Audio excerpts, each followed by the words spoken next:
Hello there.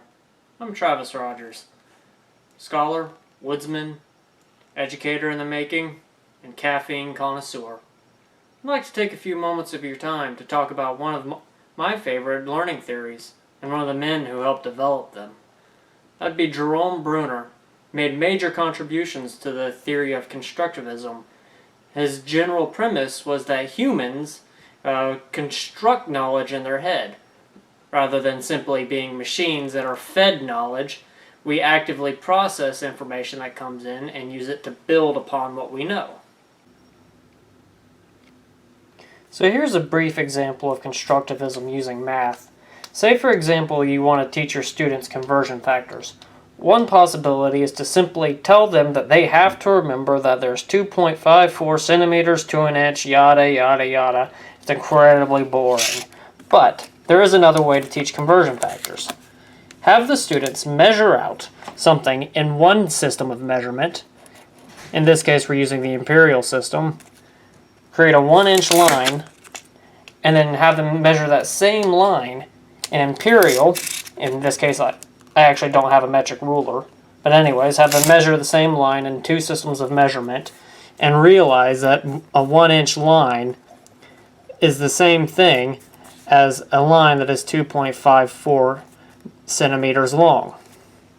This way, they actually actively work on creating the knowledge themselves, rather than just being fed information from a lecture.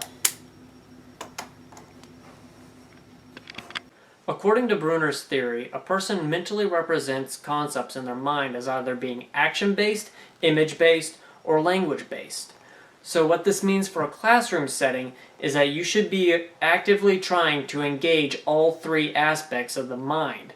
That is, the students should be physically interacting with something, they should be viewing and creating images to kind of gauge an understanding of the concept, and they should also be using good language practices. They should be reading and writing about it, and maybe even speaking about the subject. Essentially, a classroom should be well-rounded and well-balanced. Bruner rejected earlier theories that suggested that children developed in discrete stages and were only capable of understanding material within their developmental level. He postulated that even very young children could learn complex material if they were properly instructed. While this is very good in theory, it does have its limitations. For example, human beings are not perfect machines. Every human, no matter how old they are, has cognitive limits. There's only so much information a person could handle, and your cognition does grow as you grow into older ages. Or well, that is, as you grow from a child to an adult, your cognition does increase. Jerome Bruner pioneered his work in a time of great civil unrest, a gruesome and bloody foreign war, and imminent nuclear doom. In his day, school-aged children did duck and cover drills in preparation of a nuclear holocaust. Life has never been easy, not for teachers, not for students, and not for our society. Today, we live in an age of global pandemic where the United States has suffered hundreds of thousands of deaths, and the numbers are still climbing. Our children today attend school where they wear medical masks and are told to avoid contact with their peers. As time marched on, civil unrest reignited and active shooter drills replaced bomb drills.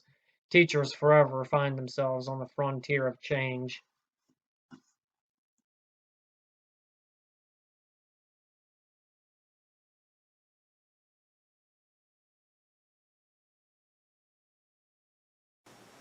While this doesn't so much pertain to his theories, I have noticed on a personal note, Bruner's books are actually quite engaging. They, unlike other academic literature, this is actually philosophically written as well as intellectually written, and it's actually rather enjoyable read.